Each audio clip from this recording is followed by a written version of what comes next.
সকলোৱে আমি অতি দুখেৰে আমি ঢকুৱাখানা ব্লক কংগ্ৰেছৰ ফালৰ পৰা আমি অসম প্ৰদেশ কংগ্ৰেছ কমিটিৰ মাননীয় সভাপতি মহোদয়, অসম প্ৰদেশ কংগ্ৰেছ কমিটিৰ তত্ত্বাৱধায়ক জিতেন্দ্ৰ সিং ডাঙৰীয়া, অসমৰ আমাৰ 3জন সাংসদ গৌৰৱ গগৈ ডাঙৰীয়া, আমাৰ প্ৰদ্যুৎ বৰদলৈ ডাঙৰীয়া, আমাৰ ৰকিবুল হুছেইন ডাঙৰীয়া, আমাৰ CLP লিডাৰ দেৱব্ৰত শইকীয়া ডাঙৰীয়াক আমি ঢকুৱাখানা ব্লক কংগ্ৰেছৰ যিটো সমস্যা আহি পৰিছে, যোৱাকালি অসম চৰকাৰে পঞ্চায়ত নিৰ্বাচনৰ অধিসূচনা জাৰি কৰিছে আৰু যোৱাকালি ঢকুৱাখানা ব্লক কংগ্ৰেছৰ সভাপতি ডাঙৰীয়াক ঠাইত মানে সত্য চমুৱা আমাৰ ঢকুৱাখানা ব্লক কংগ্ৰেছৰ সভাপতি নিয়োগ কৰিছে।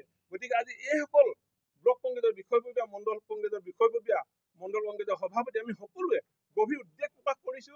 কিয় এইটো কাম কৰিলে আমাৰ অসম প্ৰদেশ কংগ্ৰেছ কমিটিত মানে আমাৰ নেতৃবৃন্দই আমি আগন্তুক পঞ্চায়ত নিৰ্বাচন খেলিবৰ কাৰণে যোৱা পৰহি মই ঢকুৱাখানা ব্লক কংগ্ৰেছৰ ফালৰ পৰা সোণাই চাপৰি মণ্ডলত আমি 10জন ৱাৰ্ড মেম্বাৰ, কাউন্সিলৰ, জিলা পৰিষদক লগত লৈ খুব ধুনীয়াকৈ সভা অনুষ্ঠিত কৰিছো। কেঁকুৰি মণ্ডলত গৈ সভা অনুষ্ঠিত কৰিছো। আমি পৰ্যায়ক্ৰমে আমি সভাবিলাক অনুষ্ঠিত কৰাৰ সিদ্ধান্ত গ্ৰহণ কৰি আমি আমাৰ তালিকা প্ৰস্তুত কৰি উলিয়াইছিলো। কিন্তু যোৱাকালি হঠাতে ব্লক কংগ্ৰেছৰ সভাপতি চেঞ্জ কৰি দিলে। ব্লক কংগ্ৰেছৰ সভাপতি কাৰো পৈতৃক সম্পত্তি নহয়, এইটো সঁচা কথা।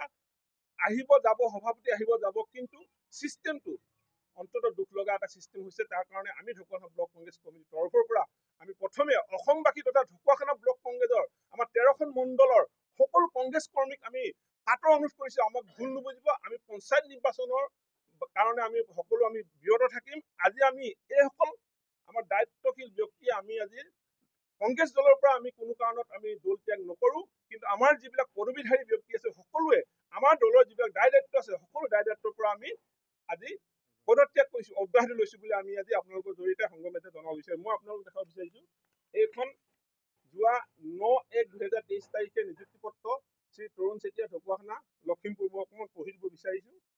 চৰ্দাৰভাজন একো নিখিল ভাৰত কংগ্ৰেছ কমিটিৰ মাননীয় সভাপতি শ্ৰীযুত মল্লিকাৰ্জুন খাৰ্গে ডাঙৰীয়া, সকলোৱে আমি অতি দুখেৰে আমি ঢকুৱাখানা ব্লক কংগ্ৰেছৰ ফালৰ পৰা আমি অসম প্ৰদেশ কংগ্ৰেছ কমিটিৰ মাননীয় সভাপতি মহোদয়, অসম প্ৰদেশ কংগ্ৰেছ কমিটিৰ তত্ত্বাৱধায়ক জিতেন্দ্ৰ সিং ডাঙৰীয়া, অসমৰ আমাৰ 3জন সাংসদ গৌৰৱ গগৈ ডাঙৰীয়া, আমাৰ প্ৰদ্যুৎ বৰদলৈ ডাঙৰীয়া, আমাৰ ৰকিবুল হুছেইন ডাঙৰীয়া, আমাৰ CLP লিডাৰ দেৱব্ৰত শইকীয়া ডাঙৰীয়াক আমি ঢকুৱাখানা ব্লক কংগ্ৰেছৰ যিটো সমস্যা আহি পৰিছে, যোৱাকালি অসম চৰকাৰে পঞ্চায়ত নিৰ্বাচনৰ অধিসূচনা জাৰি কৰিছে আৰু যোৱাকালি ঢকুৱাখানা ব্লক কংগ্ৰেছৰ সভাপতি ডাঙৰীয়াক ঠাইত মানে সত্য চমুৱা আমাৰ ঢকুৱাখানা ব্লক কংগ্ৰেছৰ সভাপতি নিয়োগ কৰিছে। গতিকে আজি এইসকল ব্লক কংগ্ৰেছৰ বিষয়ববীয়া, মণ্ডল কংগ্ৰেছৰ বিষয়ববীয়া, মণ্ডল কংগ্ৰেছৰ সভাপতি আমি সকলোৱে গভীৰ উদ্বেগ প্ৰকাশ কৰিছো। কিয় এইটো কাম কৰিলে আমাৰ অসম প্ৰদেশ কংগ্ৰেছ কমিটিত মানে আমাৰ নেতৃবৃন্দই আমি আগন্তুক পঞ্চায়ত নিৰ্বাচন খেলিবৰ কাৰণে যোৱা পৰহি মই ঢকুৱাখানা ব্লক কংগ্ৰেছৰ ফালৰ পৰা সোণাই চাপৰি মণ্ডলত আমি 10জন ৱাৰ্ড মেম্বাৰ, কাউন্সিলৰ, জিলা পৰিষদক লগত লৈ খুব ধুনীয়াকৈ সভা অনুষ্ঠিত কৰিছো। কেঁকুৰি মণ্ডলত গৈ সভা অনুষ্ঠিত কৰিছো। আমি পৰ্যায়ক্ৰমে আমি সভাবিলাক অনুষ্ঠিত কৰাৰ সিদ্ধান্ত গ্ৰহণ কৰি আমি আমাৰ তালিকা প্ৰস্তুত কৰি উলিয়াইছিলো। কিন্তু যোৱাকালি হঠাতে ব্লক কংগ্ৰেছৰ সভাপতি চেঞ্জ কৰি দিলে। ব্লক কংগ্ৰেছৰ সভাপতি কাৰো পৈতৃক সম্পত্তি নহয়, এইটো সঁচা কথা। আহিব যাব, সভাপতি আহিব যাব, কিন্তু চিষ্টেমটো অন্ততঃ দুখ লগা এটা চিষ্টেম হৈছে। তাৰ কাৰণে আমি ঢকুৱাখানা ব্লক কংগ্ৰেছ কমিটিৰ তৰফৰ পৰা আমি প্ৰথমে অসমবাসী তথা ঢকুৱাখানা ব্লক কংগ্ৰেছৰ আমাৰ 13খন মণ্ডলৰ সকলো কংগ্ৰেছ কৰ্মীক আমি কাটৰ অনুৰোধ কৰিছো, আমাক ভুল নুবুজিব। আমি পঞ্চায়ত নিৰ্বাচনৰ কাৰণে আমি সকলো আমি বিৰত থাকিম। আজি আমি এইসকল আমাৰ দায়িত্বশীল ব্যক্তিয়ে আমি আজি কংগ্ৰেছ দলৰ পৰা আমি কোনো কাৰণত আমি দল ত্যাগ নকৰো, কিন্তু আমাৰ যিবিলাক পদবীধাৰী ব্যক্তি আছে সকলোৱে আমাৰ দলৰ যিবিলাক দায় দায়িত্ব আছে সকলো দায় দায়িত্বৰ পৰা আমি আজি পদত্যাগ কৰিছো, অব্যাহতি লৈছো বুলি আমি আজি আপোনালোকৰ জৰিয়তে সংগমেতে জনাব বিচাৰিছো। কংগ্ৰেছ কৰ্মীক প্ৰশ্ন কৰিবলৈ যায়, সুধিবলৈ যায় যে কি কাৰণত তৰুণ চেতিয়া দেৱৰ নামৰ মানুহজনক অসম প্ৰদেশ কংগ্ৰেছ কমিটিয়ে ঢকুৱাখানা ব্লক কংগ্ৰেছ কমিটিৰ সভাপতি পদৰ পৰা অব্যাহতি দিলে।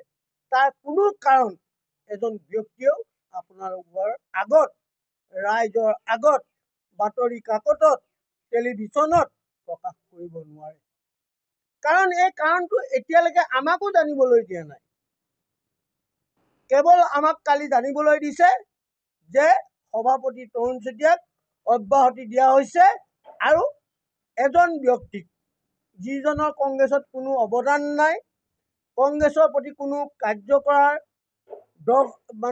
দক্ষতা আমি দেখি পোৱা নাই, আৰু কংগ্ৰেছৰ হৈ ৰাইজৰ ওচৰলৈ গৈ কংগ্ৰেছক উন্নয়ন কৰিবৰ কাৰণে যিমান অৰিহণা যোগাব লাগে, সেৱা কৰিব লাগে, সেইখিনিও আমি দেখা নাই।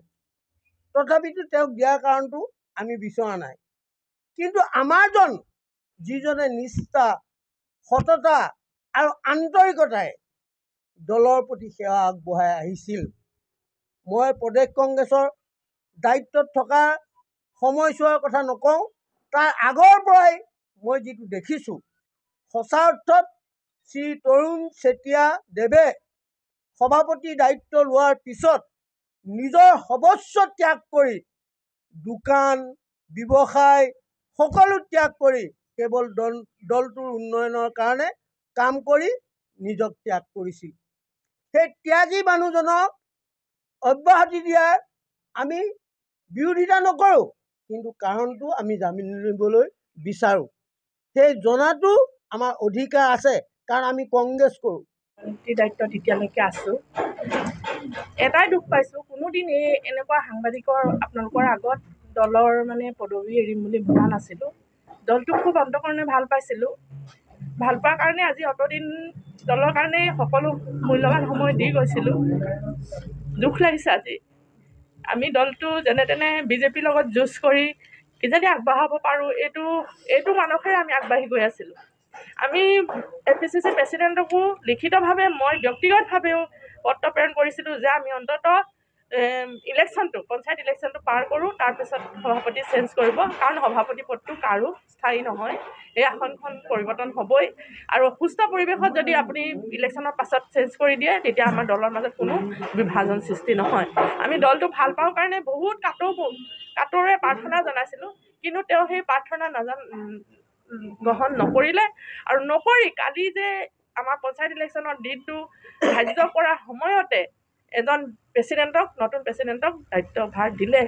হয়, তেখেতে পাব যোগ্য, ক'বলৈ নাই, কিন্তু তেখেতে বেয়া দিনত কোনো কাৰ্যত জড়িত হোৱা নাছিল। তেখেতৰ পত্নীক মই মোৰ জেনেৰেল ছেক্ৰেটাৰী কৰিবৰ কাৰণে মই ঘৰত বিচাৰি যাওঁতেও তেখেতে স্পষ্টভাৱে কৈছিল, দলটোত পাবলৈ নাই, খাবলৈ নাই, ইনামনি, মই মোৰ মানুহজনীক নপঠাওঁ। আৰু তেখেতেও বিজেপিত জইন কৰিছে বুলি তেখেতৰ পত্নীয়ে কৈছিলে। তাৰ কাৰণে আমাৰ সভাপতি ডাঙৰীয়াকে আদি কৰি আমাৰ এটা সতীৰ্থবৃন্দক গৈ তেখেতৰ ঘৰত বুজাই বঢ়াই তেওঁক আমাক বিজেপিলৈ যাব নালাগে বুলি তেখেতক বুজোৱাও আমাৰ ইয়াত প্ৰমাণ আছে। গতিকে তেখেতক বেয়া সময়ত আমাৰ সহায় নকৰে, কিন্তু ভাল সময়ত তেওঁ ভাল এটা আশা দেখি যদি আহিছে, তেওঁ সেইটো ভুল কৰিছে।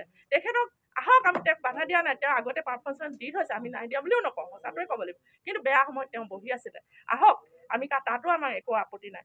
কিন্তু দলটোত যে জিকাৰ কিবা এটা ৰেঙনি আমি দেখিছিলোঁ, আমি যিটো সময়ত দলৰ বিপৰীত দলৰ লগত আমি যুঁজ মাৰিব লাগে, ৰণকৌশল কৰিব লাগে, সেইটো সময়ত অকল আমাৰ মাজতে প্ৰেচিডেণ্ট কেন্দ্ৰিক কাজিয়া কৰি দলটো শেষ কৰি দিয়া ব্যক্তিজনক মই বিশেষভাৱে গৰিহণা দিছোঁ। আৰু 2-3 গৰাকী মানুহৰ যি নিজৰ স্বাৰ্থৰ কাৰণে দলটো শেষ কৰিব বিচাৰিছে, তেখেতলোকক মোৰ ফালৰ পৰা গৰিহণা দিছোঁ। আৰু দ্বিতীয়তে এটাই সভাপতি ডাঙৰীয়াক, আমাৰ APCC সভাপতি ডাঙৰীয়াক আমি পিতৃ হিচাপে ভাবোঁ দলৰ। তেখেতে যে এই ইলেকশ্যনৰ প্ৰাক মুহূৰ্তত এই যে বেয়া সিদ্ধান্তটো ল'লে, তেখেতে কি বুজি কি ভাবি ল'লে, তেখেতলৈ মোৰ এইটো প্ৰশ্ন থাকি গ'ল। আৰু মই যি সভানেত্ৰীৰ দায়িত্বত আছোঁ, মই সঁচাকৈ কৈছোঁ, মই সভানেত্ৰীটো খুব ভাল ধৰণে কৰি মহিলাখিনিৰ মাজত কিবা এটা আনিম বুলি ভাবিছিলোঁ, কিন্তু এনেকুৱা ক্ষেত্ৰত দল যে ধ্বংস হ'বলৈ গৈ আছে সেইটো খাটাং। গতিকে মই মোৰ দায়িত্বৰ পৰা আজি এই মুহূৰ্তৰ পৰা মই পদত্যাগ কৰিছোঁ বুলি মই ঢকুৱাখানা ব্লক কংগ্ৰেছৰ প্ৰশাসনিক সাধাৰণ সম্পাদক হিচাপে কাৰ্যভাৰ গ্ৰহণ কৰি আছিলোঁ।